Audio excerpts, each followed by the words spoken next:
Good morning students.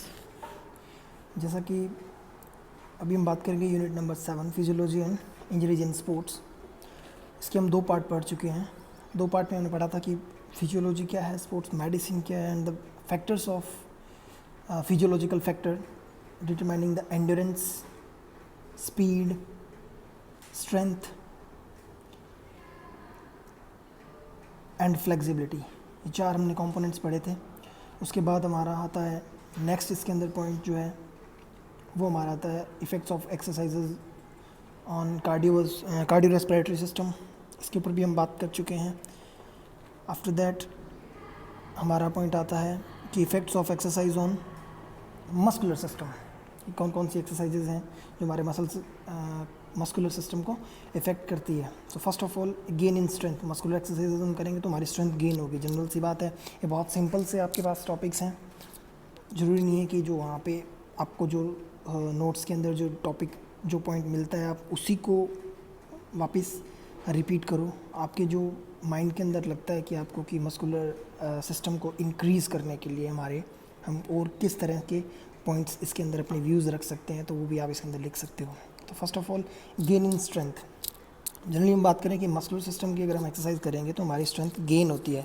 With regular exercise there is gain in muscular strength and power. Muscular strength और power increase होती है। This gain of strength is result of thickening of sarcolemma. हमारी जो body का सर्कुलेमा होता है, मतलब हमारे जो बोन्स का साइज़, हमारी आर्म्स, बाइसेप्स, चेस्ट, इनका साइज़ जो है वो थिकनेस होती है, हमें बढ़ता है, थिकनेस बढ़ती है उनके अंदर, इसलिए हमारी स्ट्रेंथ जो है इसके अंदर गेन होती है। आफ्टर दैट हमारा सेकंड पॉइंट आता है efficient improvement. As a result of regular exercise there is increase the number of capillaries in muscles. By this there is a factor circulation of blood, thus is improve the efficiency of muscles. किसी भी work को करने की efficiency हमारी increase हो जाती है regular physical exercise करने से, क्योंकि एक ही एक चीज़ को हम बार बार रिपीट करते जाएंगे तो हमारी उस वर्क के अंदर if you are doing the regular physical exercise तो आपकी जो फिजिकल फिटनेस है वो बहुत ज़्यादा एफिशिएंट हो जाएगी। इसी तरह हमारी physical efficiency improvement physical exercises के अंदर या अदर जिस भी वर्क के अंदर हम रेगुलर एक्सरसाइज करेंगे तो हमारी इम्प्रूवमेंट एफिशिएंसी बढ़ती है इसके अंदर। आफ्टर दैट हमारा थर्ड पॉइंट आता है increase the aerobic and anaerobic endurance. Increase the aerobic and anaerobic endurance. Aerobic and anaerobic endurance के अंदर बात करते हैं कि ये trained muscle has more aerobic endurance, there is capacity to walk for longer duration without fatigue is improved. हमारी endurance improve होती है इससे, हम बहुत लंबे टाइम तक किसी भी काम को कंटिन्यू कर सकते हैं बिना थके। इससे हमारी एंड्योरेंस जो है इंप्रूव होती है। एरोबिक और अनएरोबिक एंड्योरेंस, जो आउटडोर और इंडोर जो मैंने गेम्स की बात की थी पिछले टॉपिक के अंदर, उसके हिसाब से हमारी एरोबिक और अनएरोबिक एंड्योरेंस जो है वो इंप्रूव हो जाती है। तो वर्क जो है हम बहुत लंबे टाइम तक कर सकते हैं इसके अंदर बिना किसी फैटिग के, बिना किसी थकावट के। आफ्टर दैट हमारी बात आती है proper shape of body. Regular physical exercise करने से हमारी बॉडी का शेप भी प्रॉपर हो जाता है, और regular physical exercise provides proper shape of the body, दस इंप्रूविंग फिजिकल पर्सनैलिटी मोर और removes excessive fats from the muscles. हमारी फैटी जो पोर्शन है हमारा वो कम हो जाता है बॉडी का, प्रॉपर हमारी बॉडी शेप में आ जाती है, प्लस हमारी एफिशिएंसी बढ़ जाती है, प्लस हमारा मस्कुलर स्ट्रेंथ बढ़ जाता है, इंक्रीज हो जाता है। After that we are talking about the faster recovery from the injuries. अगर आप बहुत ज़्यादा फिट हो, बहुत ज़्यादा अच्छी है आपकी स्ट्रेंथ है आपकी बॉडी के अंदर, और आप बहुत ज़्यादा अच्छे हो, आपकी एंड्योरेंस अच्छी है, आपकी फिजिकल फिटनेस के जो कंपोनेंट्स होते हैं, जो फिजिकल फिटनेस के अंदर स्पीड, स्ट्रेंथ, फ्लेक्सिबिलिटी, एंड्योरेंस, अगर ये कंपोनेंट्स आपकी बॉडी के अंदर बहुत अच्छे हैं तो आपकी किसी भी टाइप की आपकी बॉडी के अंदर कोई इंजरीज़ होती है तो आप उससे बहुत जल्दी रिकवर कर लेते हैं। अगर आप बहुत ज़्यादा आप किसी चीज़ के पेशेंट हैं, आपकी बॉडी के अंदर कोई कॉजेज़ हैं लाइक डायबिटीज़, हाइपरटेंशन, ओबेसिटी, अगर इन तरह की प्रॉब्लम होती है तो आप फिज़िकली फिट नहीं मान जाते, इसी कारण आपकी इंजरीज़ जो है वो बहुत लंबे टाइम तक रिकवर नहीं हो पाती है। अगर आप फिजिकली फिट होते हैं तो आपकी इंजरीज़ बहुत जल्दी रिकवर हो जाती है। After that we are talking about the next point. Next point is faster response. General सी बात है, जो जितना फिजिकली स्ट्रॉन्ग होगा, फिजिकली फिट होगा वो पर्सन, उतना ही जल्दी किसी भी चीज़ को ऊपर रिएक्ट करेगा, रिस्पॉन्स देगा। In a trained muscle the stimulates travel faster. कि स्टेम हमारी जो मसल्स होती है वो बहुत फास्ट स्पीड के साथ ट्रैवल करती है, thus muscles actions and response are faster. तो हमारी मसल्स की एक्शन जो है और हमारी बॉडी जो रिएक्ट करती है वो बहुत फास्ट मूवमेंट के साथ करती है। More over muscles remain in turned up condition which improve the reflex action. Body remains active through out. हमेशा ही हमारी बॉडी जो है बहुत ज़्यादा एक्टिवनेस रहती है उसके अंदर। आफ्टर दैट हम बात करें कि efficient use of a diet. Trained muscle can efficiently use carbohydrate, protein, fat, etc. as source of energy with less consumption of oxygen. बहुत कम ऑक्सीजन कंज्यूम करके हम हमारी बॉडी के अंदर बहुत अच्छी एनर्जी को कंटिन्यू कर सकते हैं with the help of diet, because हमारी बॉडी को बहुत ज़्यादा नीड होती है अगर हम रेगुलर फिजिकल एक्सरसाइज करते हैं तो प्रोटीन और कार्बोहाइड्रेट्स की और फैट की। और सबसे ज़्यादा हमारी बॉडी के अंदर प्रोटीन और फैट के अंदर एनर्जी का सोर्स सबसे अच्छा होता है। तो हमारी बॉडी को रेगुलर एनर्जी प्रोवाइड करवाने के लिए अच्छी डाइट का लेना बहुत ज़्यादा ज़रूरी होता है। उसके बाद हमारा एक पॉइंट आता है कि physiological changes due to ageing and role of physical activity. ये टॉपिक हमें नहीं पढ़ना है क्योंकि ये अभी हमारी नए जो करिकुलम आया है, नया जो सिलेबस आया है उसके अंदर हमारा ये डिलीट हो गया है। तो हम इसके नेक्स्ट टॉपिक के ऊपर चलेंगे। इस टॉपिक के ऊपर आप ध्यान नहीं दीजिएगा। अगर आप लोगों ने नोट्स में नहीं लिखा है तो इसको लिखना भी मत, क्योंकि ये मैं हमारे सिलेबस से आगे चला गया है, आउट ऑफ सिलेबस हो गया है।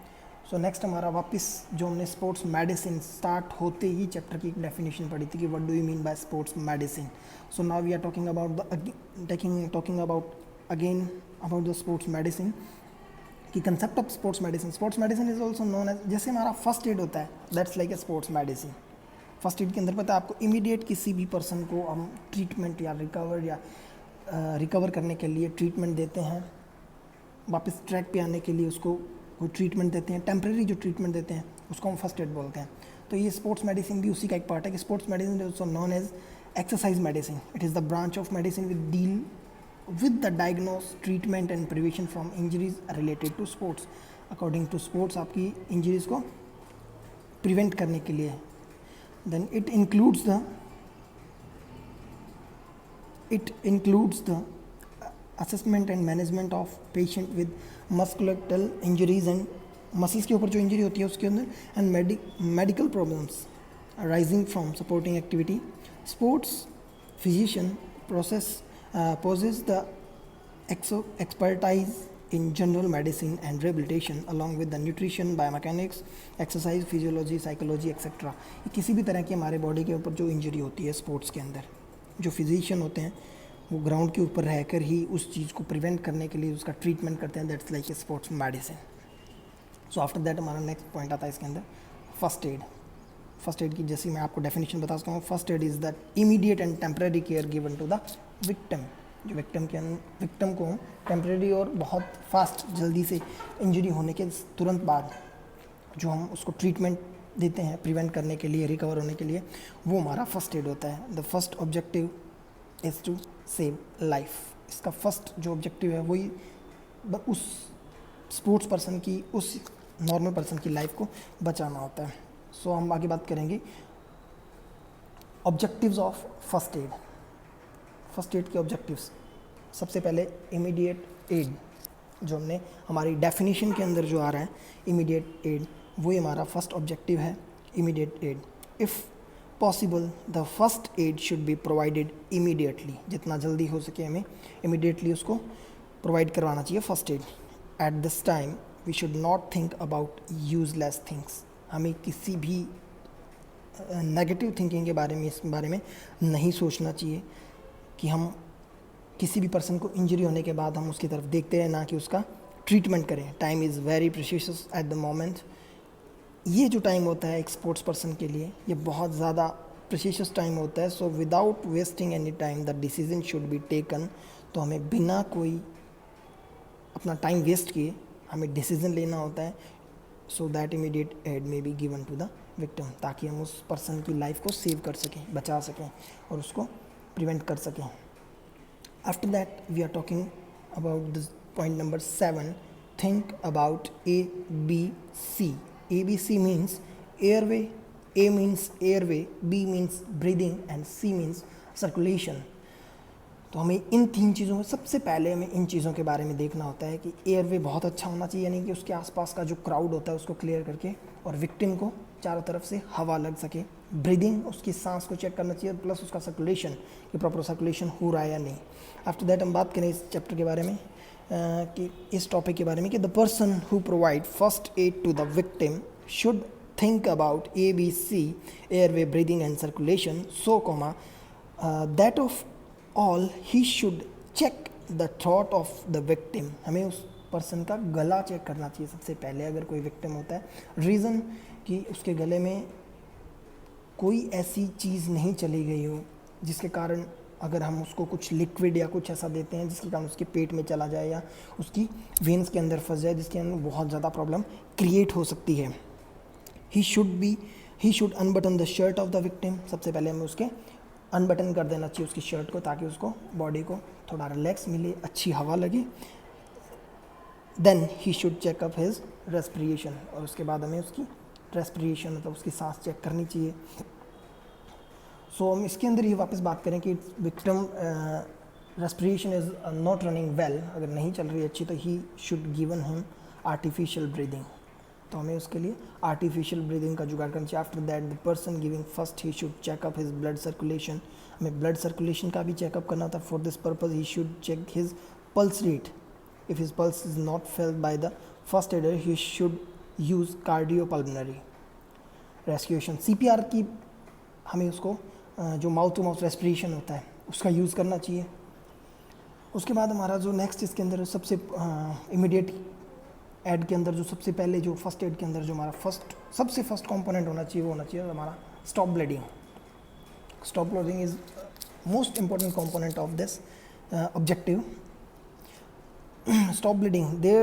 If there is bleeding from any organ of the wounded person, it should be stopped at once. किसी भी हमारे ऑर्गन से अगर वाउंड होके और हमारा ब्लड बाहर निकल रहा है, देन स्टॉप एट वंस, सबसे पहले हमें उस ब्लड को रोकना चाहिए। द वाउंडेड पर्सनस लाइफ में B danger in case of excessive loss of blood, हम बहुत ज़्यादा अगर कोई पर्सन बहुत ज़्यादा ब्लड अगर निकल जाता है बॉडी से तो वो बहुत ज़्यादा डेंजरस होता है उसके लिए। इफ़ हिज हैंड और लेग इज़ ब्लीडिंग, अगर उसका जो स्पोर्ट्स पर्सन होता है या एक नॉर्मल पर्सन होता है जो एक विक्टिम है उसके हाथ या लेग से अगर ब्लड निकलता है, then if should be raised up above the heart level, तो हमें जो हमारा हार्ट लेवल है उसको नीचे रखना चाहिए और जहाँ पे हमारी बॉडी को इंजर्ड हुई है उस बॉडी के उस इंजर्ड पार्ट को, उस इंजर्ड ऑर्गन को हमें हार्ट के लेवल से ऊपर रखना चाहिए ताकि उसके ऊपर प्रेशर कम पड़े। Then after that we are talking about the crowd kept away, हमें भीड़ भाड़ वाले इलाके से थोड़ा सा उसको साइड में लेना चाहिए, भीड़ भाड़ नहीं होने देनी चाहिए चारों तरफ से ताकि उसको प्रॉपर ऑक्सीजन हवा मिल सके। It is usually seen that people, generally क्या होता है कि एक्सीडेंट के जस्ट बाद लोग भीड़ इकट्ठी कर लेते हैं, चारों तरफ उसकी झुंड बना लेते हैं जिसके कारण वो बहुत ज़्यादा प्रॉब्लम क्रिएट होती है। It is usually seen the people gather immediately when there is any accident, बहुत ज़्यादा गैदरिंग हो जाती है अगर कोई एक्सीडेंट होता है तो they gather in the form of crowd, और वो क्राउड का एक पार्ट बन जाता है। Every individual wants to see the injured person, और हर कोई पर्सन उस एक्सीडेंटल पर्सन को देखना चाहता है। In such condition the injured does not get fresh air, तो ऐसे मामले में अगर वो चारों तरफ से हम उसको कवर अप कर लेते हैं तो उसको फ्रेश एयर नहीं मिल पाती है। Therefore the person giving first aid should also try to keep crowd away from the injured person, तो हमें कोशिश करनी चाहिए कि उस क्राउड को थोड़ा दूर लेके जाया जाए। सो नेक्स्ट हमारा पॉइंट आता है verb the injured in cloth और ब्लैंकेट। क्लॉथ और ब्लैंकेट, जो हमारी इंजरी होती है सबसे पहले में उसको ब्लैंकेट या किसी कपड़े से दबाव देके ढकना चाहिए कि at such time victim should be kept warm, so he should be wrapped in cloth और ब्लैंकेट, कपड़े और ब्लैंकेट से हमें उसको ढक के और क्योर करना चाहिए।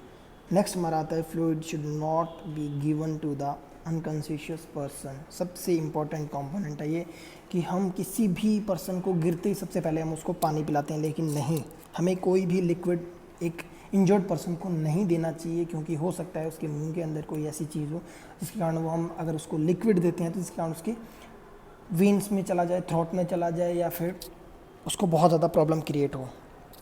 तो if a person become unconscious due to accident he should not be given any liquid because liquid substance में enter into his wind pipe, जिसके कारण वो सांस नहीं ले पाएगा and that may create further problems, जिसके कारण वो बहुत सारी प्रॉब्लम्स के अंदर जकड़ सकता है। Then medical aid, the first aider should call the doctor और एक्सपर्ट इमीडिएटली।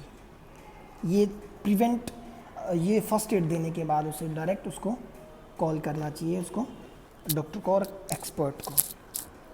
सो नेक्स्ट आपका पॉइंट आता है इसके अंदर, causes of sports injury.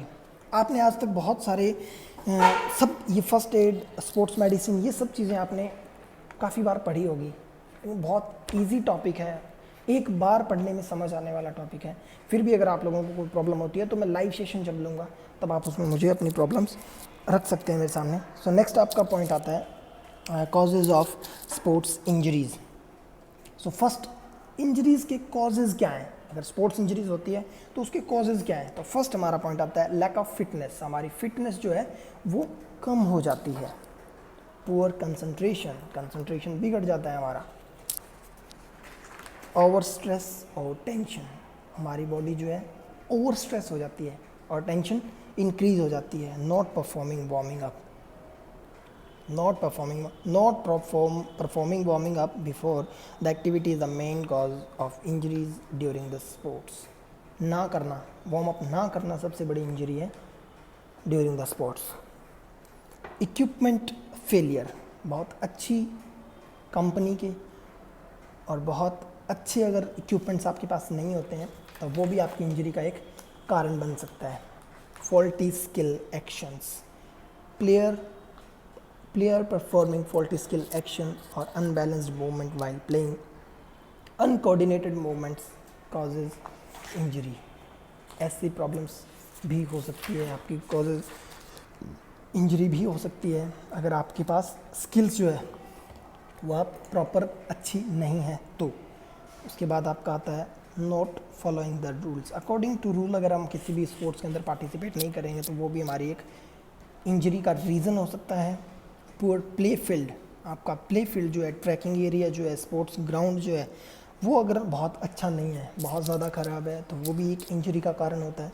Not considering safety means during game, if we do not consider the safety means we may get injured. Not considering safety means, if we do not consider the safety means we may get injured. किसी भी activity को participate करने से पहले अगर हमें consider नहीं करेंगे हमारे सेफ्टी गार्ड्स को तो हम वो भी हमारा एक इंजरी का कारण बन सकता है। नॉट वियरिंग प्रोटेक्टिव गार्ड्स, जो हमारे नी पे, एल्बो पे, जो हमारा जो प्रोटेक्टिव गार्ड होते हैं जिनके कारण हमें इंजरी से बचने के लिए जो हम प्रोटेक्टिव गार्ड्स यूज़ करते हैं, अगर वो हम यूज़ नहीं करते हैं, नहीं पहनते हैं तो भी हमारी इंजरी का वो कारण बन सकते हैं। रॉन्ग ट्रेनिंग मेथड, पुअर और wrong training method, over training और ओवर एक्सर्शन ऑफ मसल में कॉज इंजरी। बहुत ज़्यादा आपकी अकॉर्डिंग टू योर लिमिट, आपकी कैपेबिलिटी, आपकी एबिलिटीज़ से ऊपर बढ़ के अगर आप कोई एक्सरसाइज करते हो तो वो भी आपकी इंजरी का रीज़न हो सकता है। रॉन्ग ट्रीटमेंट ऑफ इंजरी, और अगर इंजरी का बहुत गलत तरीके से उसका ट्रीटमेंट किया जाए तो भी आपको प्रॉब्लम क्रिएट हो सकती है। स्पोर्ट्स इंजरीज जो है वो हो सकती है। इसके बाद हमें आता है कि प्रिवेंट कैसे करना है हमें स्पोर्ट्स इंजरीज़ को। स्पोर्ट्स इंजरी को प्रिवेंट करने के लिए सबसे फर्स्ट पॉइंट आता है हमारा proper warming up before the exercise. हमेशा किसी भी एक्टिविटी के अंदर पार्टिसिपेट करने से पहले हमें वार्मिंग अप करना बहुत ज़्यादा ज़रूरी होता है। विदाउट प्रॉपर वार्मिंग अप हम किसी भी एक्टिविटी के अंदर अगर पार्टिसिपेट करने तो इंजरीज़ के रीजंस जो हैं वो बहुत ज़्यादा बढ़ जाते हैं। आफ्टर दैट सेकंड पॉइंट हमारा आता है medical check before activity.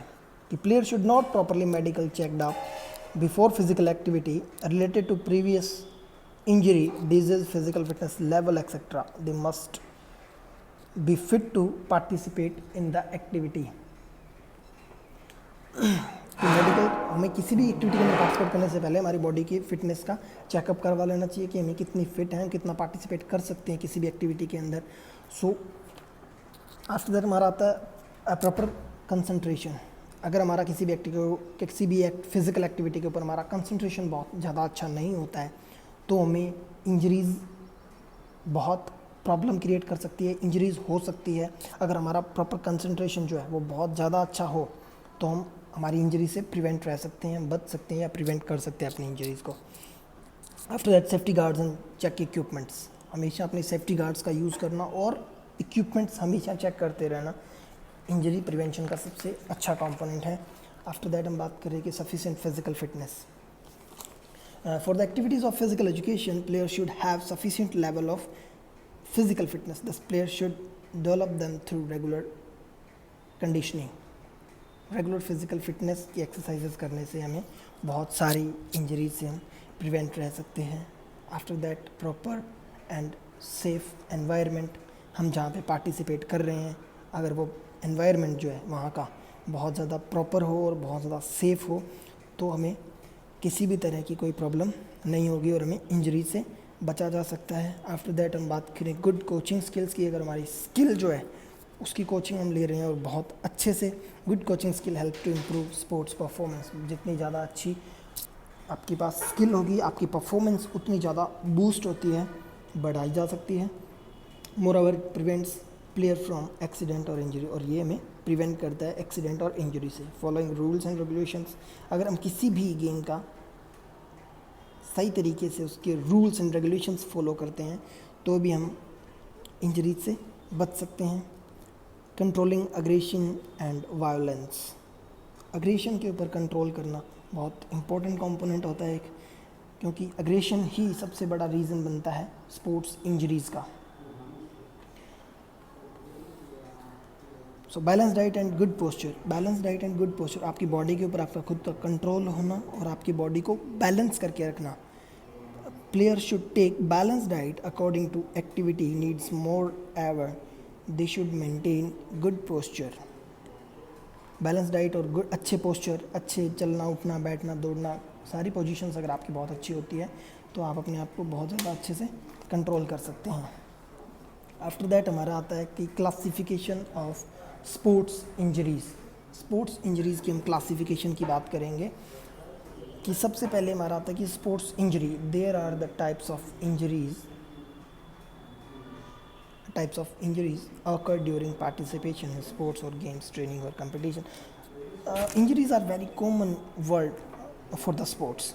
And sports injuries are common can occur to anyone at any time. Injuries cause damage to any part, external or internal, which affects the health of an individual. Injuries can be classified as. Generally हमें बहुत ज़्यादा understanding करवाने के लिए, बहुत ज़्यादा इस injuries के बारे में समझने के लिए इन्होंने इंजरीज़ को दो पार्ट में डिवाइड कर दिया, soft tissue injury and hard tissue injury. सबसे पहले हम बात करेंगे soft tissue injury. It is further of two types. Soft tissue injury को वापस दो टाइप पे डिस्क्राइब किया. First of this skin injury and second one is muscle injury. तो सबसे पहले हम देखेंगे स्किन इंजरी. स्किन इंजरी के अंदर हमारा आता है contusion, abrasion, laceration, incision etcetera. So ये जो टाइप हैं ये आपको मैं क्लियरली पूरे डिस्क्राइब करूँगा अभी. इससे पहले मैंने आपको नाम बताया कि ये जो स्किन इंजरीज़ हैं like contusion, abrasion, laceration and incision etcetera. और हम मसल इंजरीज़ की बात करें कि tendons and ligaments are affected like sprain and strain. और हम इसी के अंदर अगर हार्ट टिश्यू इंजरीज़ की बात करें कि these injuries, hard tissue injuries के अंदर these injuries involve damage to bones और skeletal system like fracture, dislocation. Injuries are further categorized as minor injuries or major injuries. Minor और major दो अलग अलग पार्ट में डिवाइड किया है. So first of all, what do you mean by minor injuries? These injuries do not affect much to the fitness of player. Minor injuries जो है वो बहुत ज़्यादा इफेक्ट नहीं करती है एक स्पोर्ट्स पर्सन को, एक प्लेयर को. देयर आर लेस पेनफुल, ये बहुत कम पेनफुल भी होती है. The pain vanish after some time, थोड़े टाइम में पेन ऑटोमेटिकली ख़त्म हो जाता है. In minor injuries there is localised inflammation cause due to some damage over skin और मसल टिश्यूज़. हमारी स्किन के अंदर ही कई बार इन्फ्लामेशन हो जाता है ब्लड का, बहुत माइनर इंजरी होती है, बहुत ज़्यादा पेन होता नहीं है, ऑटोमेटिक पेन थोड़े टाइम में ख़त्म हो जाता है. उसके बाद हम बात करें, हमारे सेकंड आती है serious injury. In this injuries the health is affected and it declines the performance of a player. These injuries have lot of pain and localized inflammation around the affected part. In serious injury, skin, muscle, tendons, ligament, bones are damaged along with rupture of blood vessels or nerve etc. ये बहुत ज़्यादा hard होती है हमारे लिए, बहुत ज़्यादा pen होता है अफेक्टेड पार्ट के चारों तरफ, बहुत ज़्यादा इन्फ्लेमेशन होता है ब्लड का. Serious injuries are very difficult for a sports person. तो सबसे पहले हम वापस सॉफ्ट टिश्यू इंजरीज़ के ऊपर आएंगे कि management of soft tissue injuries. तो फर्स्ट हमने स्किन इंजरी पढ़ी थी. स्किन इंजरी के अंदर फर्स्ट हमारा पॉइंट था कंट्यूजन. सिंपल वर्ड के अंदर बात करूँ तो अगर आपकी सॉफ्ट जो बॉडी का पार्ट होता है वहाँ पे अगर हम बहुत ज़्यादा प्रेशर के साथ दबा दें किसी चीज़ को, लाइक आपका आर्म्स का जो बैक साइड होता है जिसको हम ट्राई शेप बोलते हैं, हम उस आर्म को अगर पकड़ के बहुत तेज़ दबा देते हैं तो थोड़े टाइम में वहाँ पे हमें एक रेड साइन बन जाता है. जैसे जैसे हमारा ब्लड क्लोट होता है वैसे वैसे हमारा ब्लड ठंडा होते होते वहाँ पे ब्लू कलर का बन जाता है और धीरे धीरे वहाँ पे ब्लैक कलर का एक साइन बन जाता है. उसको हम बोलते हैं कंट्यूजन. कि बहुत ज़्यादा प्रेशर आने से हमारे बॉडी के अंदर ही, स्किन के अंदर ही हमारा ब्लड का क्लोट हो जाना. इट इज़ द, अब बुक वो क्या कहती है वो सुनते हैं. It is the injury of skin caused by severe blow और impact by the external object without breaking the continuity of skin. बिना स्किन को ब्रेक किए. In other words it is the crushing of soft tissue by a violent external force. बहुत ज़्यादा external force लगने से without breaking the continuity of skin. Generally contusion is caused due to hitting और blunt object. Hit करने से और हो सकता है जैसे हम बॉक्सिंग करते हैं, बॉक्सिंग में हम पंच देते हैं तो वो हमारी जो आंख का एरिया होता है वहाँ पे वो पहले रेड फिर ब्लू और फिर ब्लैक हो जाता है. उसको हम कंट्यूजन बोलते हैं. It's cause acute pain and sometimes loss of function of affected part, swelling over the part. swelling होती है, हमें पेन होता है कुछ टाइम के लिए, लेकिन प्रॉपर प्रिकॉशन से हम उसको बहुत जल्दी ठीक कर सकते हैं. फर्स्ट एड मैनेजमेंट इसका क्या है कि contusion should be treated immediately. कि इसको हमें इमीडिएटली ट्रीट करना होता है with ice application for some duration. थोड़े थोड़े टाइम के बाद, थोड़े थोड़े ड्यूरेशन के बाद हमें उसको आइस से हमें मसाज करनी होती है. सेकंड आपका आता है apply antiseptic cream in case of bleeding. हमें apply antiseptic cream in case of bleeding. Antiseptic cream का हम यूज़ करते हैं अगर ब्लीडिंग होती है तो. Apply cold compression after every 6 hours. Cold compression देते रहना है हमें हर 6 घंटे में. अप्लाई एंटी इन्फ्लेमेटरी क्रीम और ointments after 1 day to reduce pain and swelling. Anti inflammation cream का यूज़ करना है हमें उस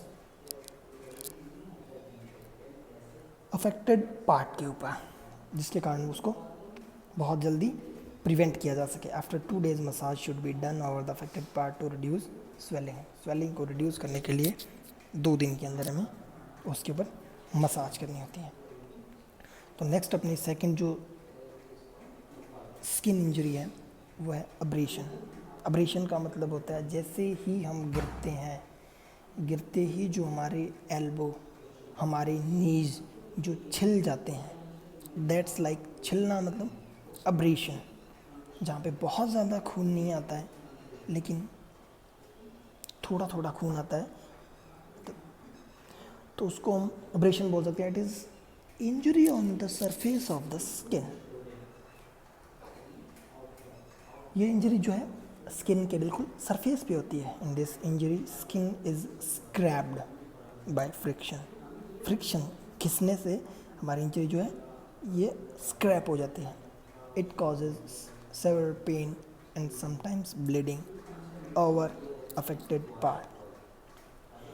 पेन होता है और ब्लीडिंग होती है अफेक्टेड पार्ट पे, लेकिन समटाइम्स, हमेशा नहीं. It exposes the blood vessels and the superficial layer of skin is scraped of. Superficial skin होती है जो हमारा बॉडी के ऊपर जो सबसे ऊपर की स्किन होती है उसको हम सुपरफिशियल स्किन बोलते हैं। उसकी जो सुपरफिशियल जो लेयर होती है वो स्किन स्क्रैप हो जाती है, घिस जाती है ऊपर से और हट जाती है। This injury is commonly caused by sliding, slip और सरफेस फ्रिक्शन। ज़्यादा कहीं घिसने से, गिरने से या स्लाइड होने से हमें इस तरह की प्रॉब्लम्स क्रिएट होती है। और जनरली ये कहाँ होती है? Abrasion is common over the knee, elbow and palm.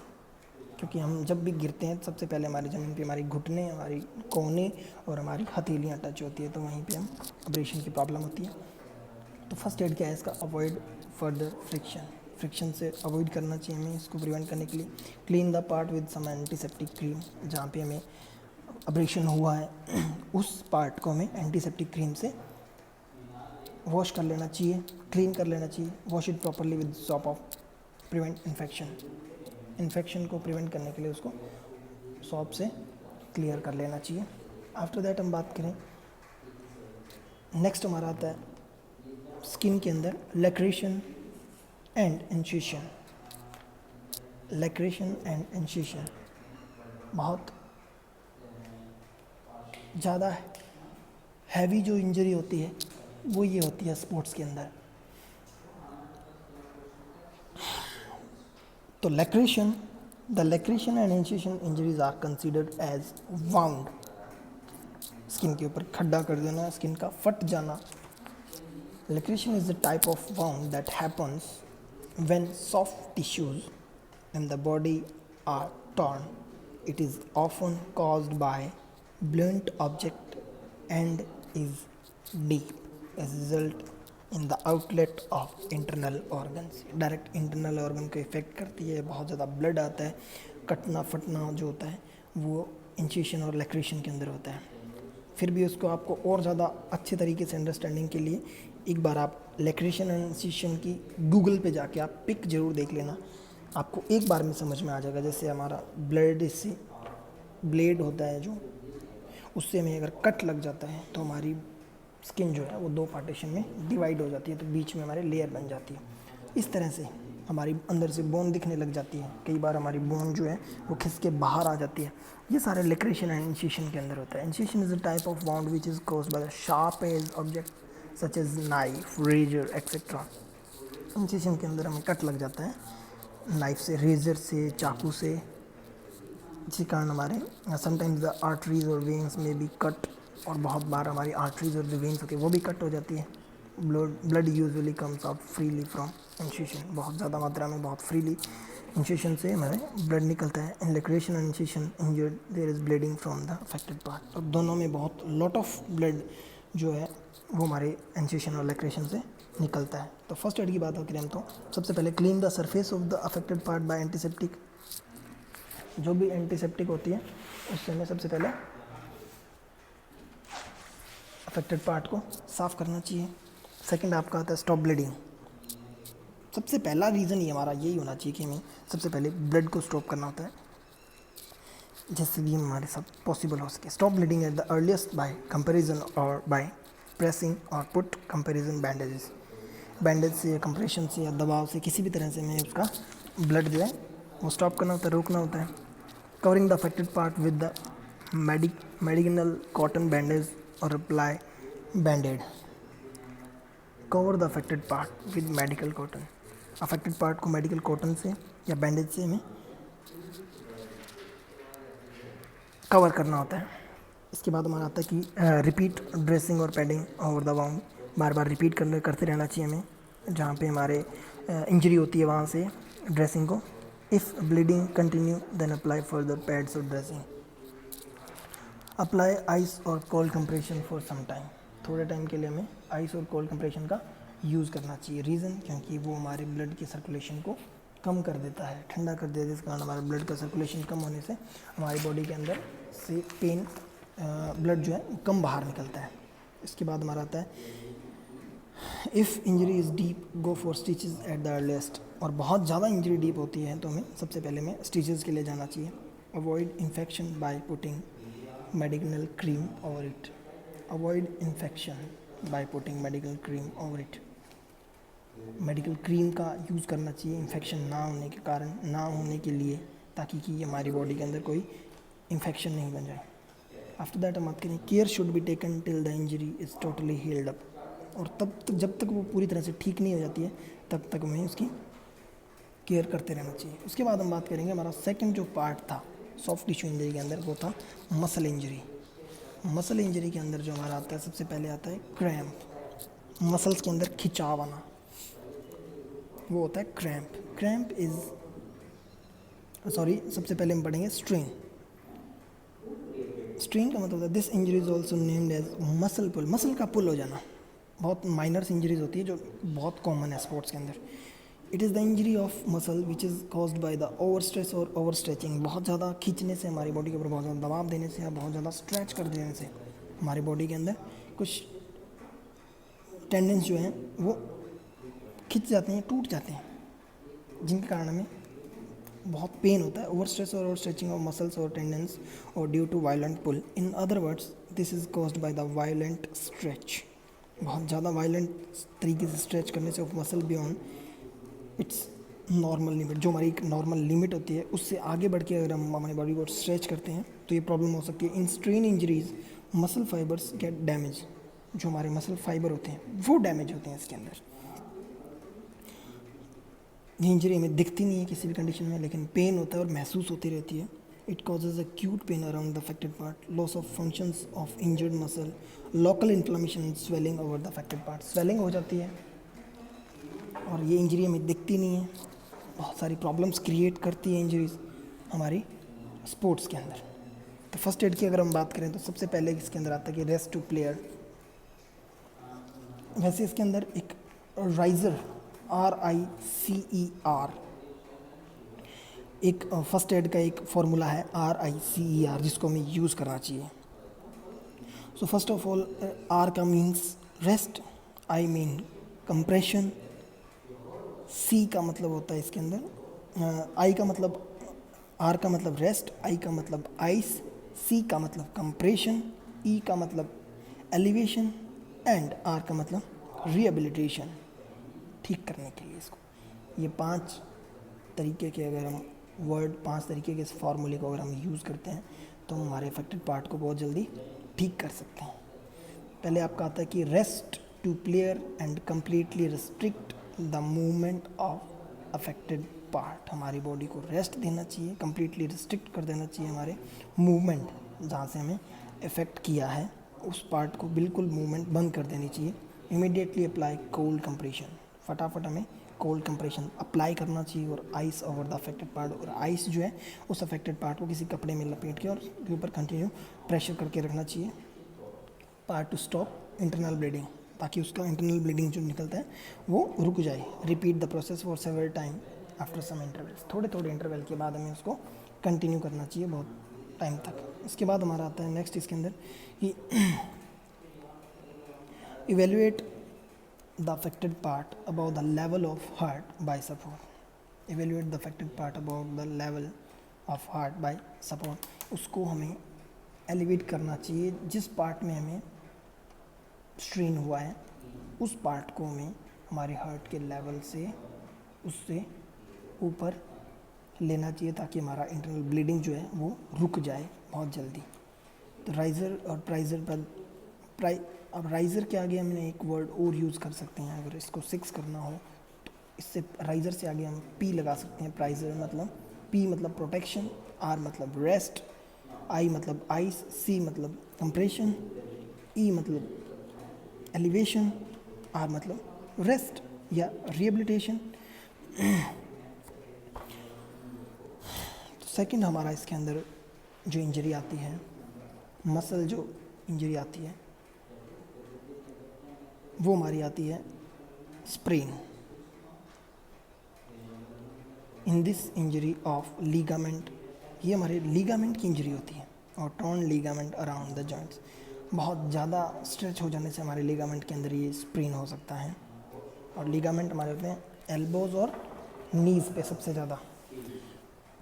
It occurs due to over stretching of, both are very similar, लेकिन वो मसल पुल होता है उसमें, लेकिन यहाँ पे लीगामेंट्स के अंदर प्रॉब्लम क्रिएट होती है। मसल पुल मतलब हमारी वहाँ पे जैसे काफ, थाई, इन सब चीज़ों में वो स्ट्रेन की प्रॉब्लम होती है, लेकिन स्प्रेन की प्रॉब्लम हमारे जॉइंट्स पे होती है, जहाँ पे हमारे लिगामेंट्स होते हैं, क्योंकि बहुत ज़्यादा ट्विस्ट हो जाने से, बहुत ज़्यादा घूम जाने से या बहुत ज़्यादा स्ट्रेच हो जाने से ये प्रॉब्लम क्रिएट होती है। स्प्रेन इज़ वेरी पेनफुल, बहुत बहुत ज़्यादा पेनफुल होता है, और स्ट्रेन जो है इतना ज़्यादा पेनफुल नहीं होता जितना स्प्रेन पेनफुल होता है। It restricts the movement of the joints. किसी भी बॉडी के अंदर स्प्रेन होने के तुरंत या जस्ट बाद हमें मूवमेंट को रोक देना चाहिए। There is swelling as there is a lot of internal bleeding. Swelling होती है और बहुत ज़्यादा इंटरनल ब्लीडिंग होती है। Sprain injury is common to knee, ankle, wrist और एल्बो जॉइंट्स। जो भी हमारे जॉइंट्स होते हैं वहाँ पे स्प्रेन की इंजरी होती है। It can be prevented by proper warming up and avoiding jerky movement. किसी भी तरह का हमें जर्की मूवमेंट से हमें अवॉइड करना चाहिए, किसी भी तरह का हमें जर्की मूवमेंट नहीं करना चाहिए। इसके बाद हमारा आता है कि first aid, rest to player completely. इसके ऊपर भी हम रेस्ट, राइज़र और प्राइज़र दोनों फार्मूला यूज़ कर सकते हैं। राइज़र और प्राइज़र मीन्स वो जो हमने पढ़ा कि rest, compression, protection, rest, ice, compression, elevation and rehabilitation. तो immediately apply cold compression. Cold compression apply करना चाहिए हमें तुरंत, और ice over the affected part to stop internal bleeding. Repeat this process for several times after some interval and put compression bandage over the affected part. Compression bandage should be applied over the affected. Compression bandage जो pressure वाली bandage जो होती है वो हमें apply करनी चाहिए affected part के ऊपर। Elevate the affected part above the level of, ऊपर लेके जाना चाहिए हमें, एलिवेट करना चाहिए हमें अफेक्टेड पार्ट को हार्ट के लेवल से। After that, after 2 days apply inflammation cream and reduce swelling and give gentle massage to affected joint. The performing contrast bath, hot और जो कोल्ड बाथ होता है उसको हम कॉन्ट्रास्ट बाथ बोलते हैं। हॉट थेरेपी, कोल्ड थेरेपी जो होती है स्वेलिंग रिड्यूस करने के लिए यूज़ करना चाहिए। इसके बाद हमारा नेक्स्ट जो टॉपिक आता है वो आता है कि management of heart tissue injuries and bone injuries. ये हम नेक्स्ट पार्ट के अंदर करेंगे। यहाँ तक अगर आपको किसी भी स्टूडेंट को कोई प्रॉब्लम हो तो आप मुझे उस प्रॉपर टॉपिक का आप स्क्रीनशॉट लेके आप उसको हाईलाइट करके मुझे व्हाट्सअप कीजिए, मुझे कॉल कीजिए। कहीं भी प्रॉब्लम हो आप इसको 2 या 3 बार तो नोट से रीड करें, 1-2 बार कम से कम आप इस वीडियो को सुन लें आपके सामने अपने नोट्स को खोल के। आपको ये पूरा चैप्टर जो आपके माइंड में पूरी तरह से क्लियर हो जाएगा। बहुत ईजी चैप्टर है, बहुत सिंपल लैंग्वेज के अंदर है और कोई ज़्यादा टफ नहीं है। Thank you students.